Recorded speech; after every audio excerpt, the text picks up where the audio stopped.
Do you ever think about why this is worth what it says it's worth on today's Deeper History? Let's go!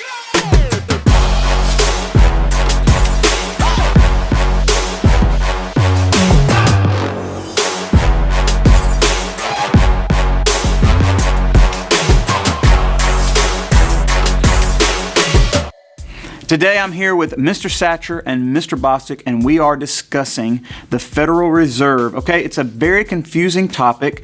Most people, not just students, most adults don't even really have a grasp or an understanding of the Federal Reserve, but it is really the system on which our economy is based. So give us the history, Mr. Bostic.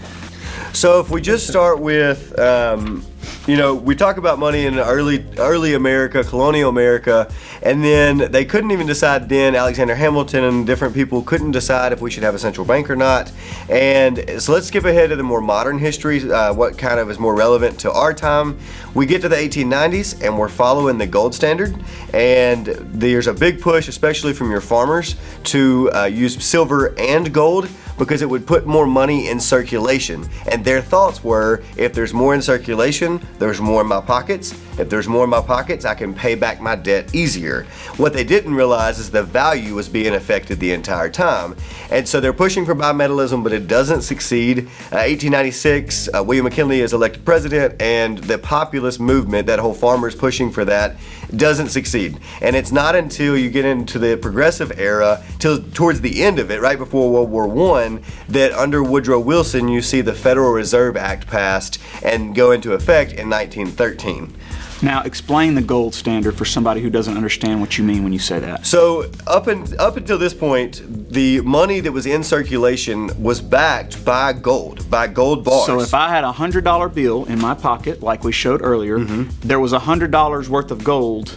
Yes, in at the reserve. Bank. Yes, supposedly in a reserve, maybe not at the local bank, but at the federal bank level, there was some type of metal. Gold was what was backing it at that point, and that's why they were pushing for silver, because there was more silver, and it would allow for the money supply to increase. So technically, if I wanted to go to the bank and give them my $100 and then give me a silver bar, you could. Yes, technically, but you wouldn't want to lug around silver. But correct, and that's why we use the paper notes to exchange for different things, because it's much easier. I mean, even if you're carrying coins, that's not as easy as just using paper dollars to be able to do business. Fast forward to Woodrow Wilson, and then what happens?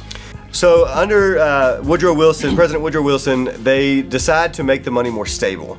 And so in 1913, the Federal Reserve is created under the Federal Reserve Act to split the country into 12 districts, and this would allow for one central agency, independent from the U.S. government, to be able to control the amount of money in circulation and to be able to control the interest rates. And the interest rates on the loans that were being obtained at that point, people were changing interest rates as much as they wanted to fit their needs. So those smaller banks were changing interest rates on those farmers because they didn't have any other option. So they were bankrupting farmers, and it was hurting the entire economy. The flow was kind of out of whack, and so that's why the Federal Reserve comes in. Right, and having a central control was hugely important, and it had to be independent of the government because no political influence is there if they're independent. So if whatever popular party's in charge, they can't say, well, we're going to do what's best for our people, or you do what's best for your people. It's completely independent.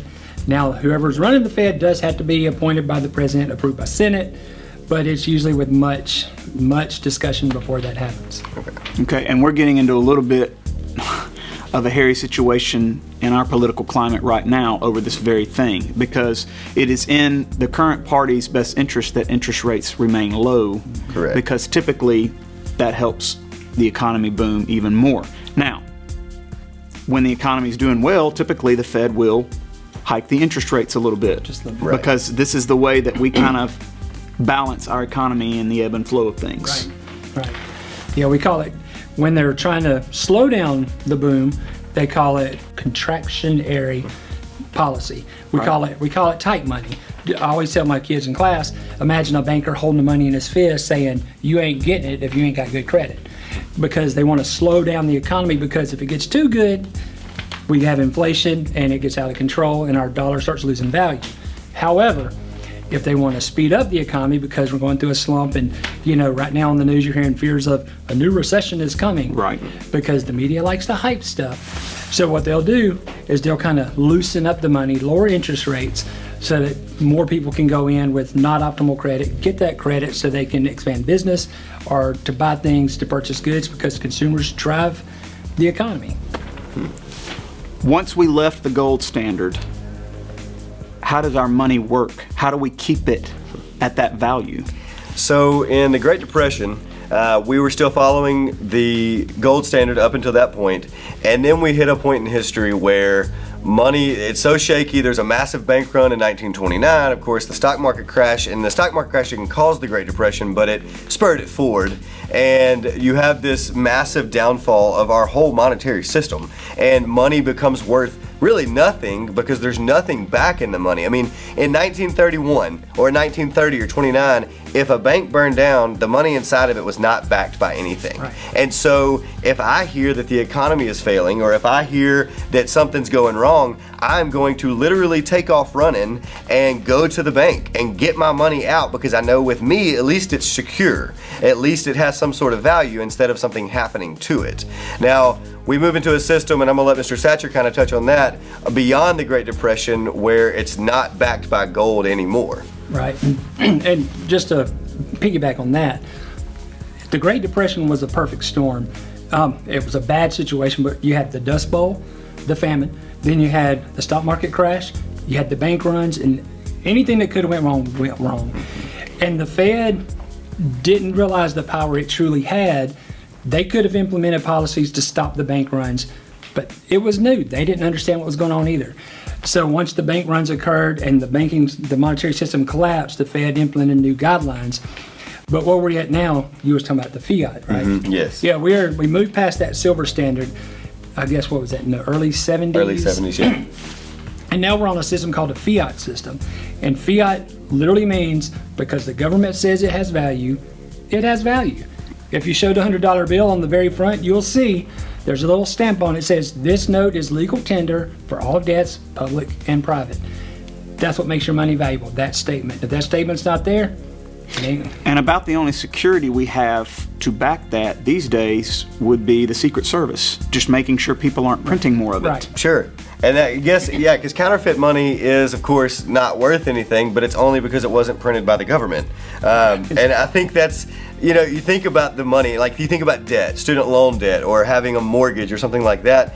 What does that even mean in today's time? If my money's not exchangeable, if it can't be exchanged for anything, then is my money anything more than a number on an Excel spreadsheet at some bank, at some corporation?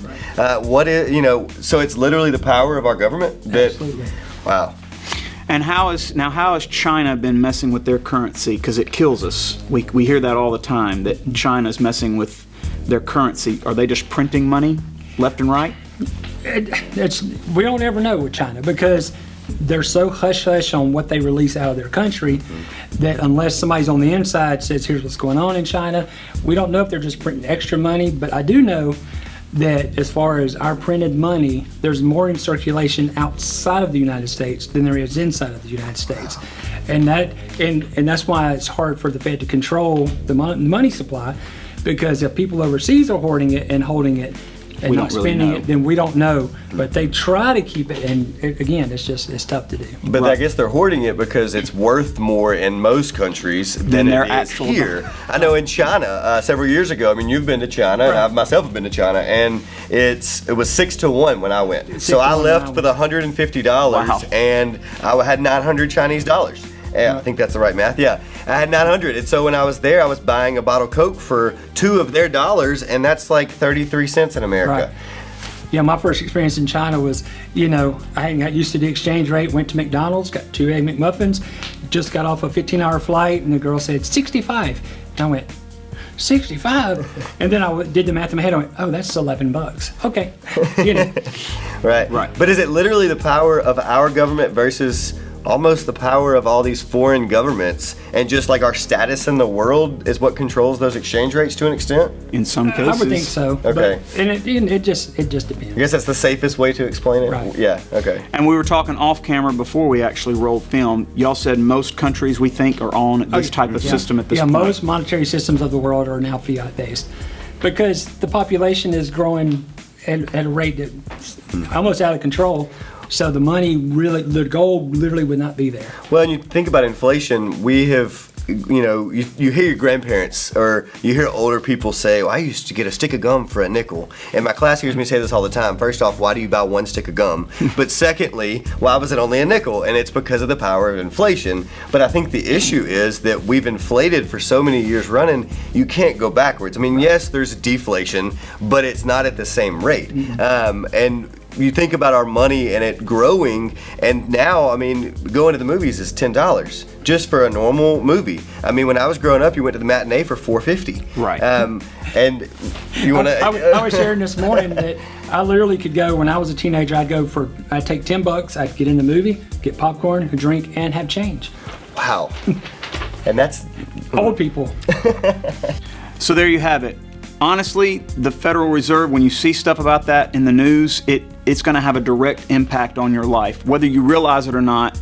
Everything from the changing interest rates to the value of the American dollar, which honestly probably drives the economies all the way around the world. I mean, this is your credit cards, this is your home loans, this is that first loan you get for that little piece of junk car, but you wanted to pay for it yourself. The interest rates are affecting all of that. They're affecting business loans too, and if that's the case, then businesses are having to change their prices of their goods to be able to pay back their loans. So yes, the entire system works together, and it's on a constant rise. Right, and when you hear that the interest rates have risen or gone down a few points, and you're like, a few points, does that really even matter? It does when you're borrowing $200,000 or $300,000. Yes. Let's go!